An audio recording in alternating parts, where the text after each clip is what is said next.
Hello రోజక్క, good evening. వచ్చేసిన మళ్ళా ఏదో మాట్లాడుతుండవు కదా మే ఊమే. నాకు అర్థం కాదు, మీరు తెలియక మాట్లాడుతున్నారా తెలిసి మాట్లాడుతున్నారా?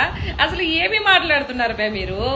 కరెంటు ఛార్జీలు ఏడమే పెంచినదే మీరు. గత ప్రభుత్వంలో మీరు పెంచిన ఛార్జీలకి ఇప్పటికే ప్రజలు తేలుకోలేదు మే నాయన.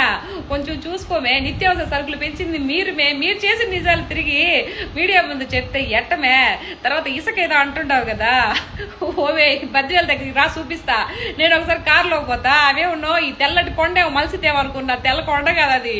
మీ అన్న ఇసుకంతా కొండల్లాగా చేపించి ఇసుక 20, 30, 40 వేలు 50 వేలు ట్రక్ అమ్ముకున్నాడు మే.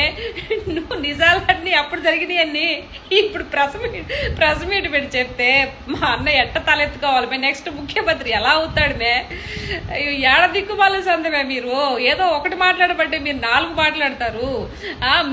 మీ గత ప్రభుత్వంలో జరిగిన నిజాలన్నీ ఇలా బయట పెట్టేస్తే ఎట్టక్క రేపు జగన్ అన్న ఎట్లా ముఖ్యమంత్రి అవుతారు? మీరు ఎట్లా ముఖ్యమంత్రిని చేసుకుంటారు? మేము ఎట్లా ముఖ్యమంత్రిని చేసుకోవాలా? కోసం తక్కువ చూసుకోను కదా మాట్లాడాలా. నువ్వు టూరిజం పేరుతానడా, నువ్వు మొత్తం తిరిగి వస్తావు, టూర్లు వేసి వస్తావి. నీకు ఏడ తెలుస్తుంది ప్రజలు ఏం కరెంటు బిల్లు కడుతున్నారా, ఇసుక ఎంత కొంటున్నా? చస్తే కదా నీకా? ఎప్పుడన్నా ప్రజలు పట్టించుకుంటే కదా నువ్వు. ఇప్పుడు ప్రభుత్వం మంచి పథకాలు ఇస్తూ మంచి పనులు చేసుకుంటూ ముందుకు వెళ్ళిపోతా ఉంటే ఎక్కడ బురద జల్లాడే ప్రయత్నం తప్పితే ఇంకేమన్నా ఉంది మే? నవ్వు వస్తా ఉంది.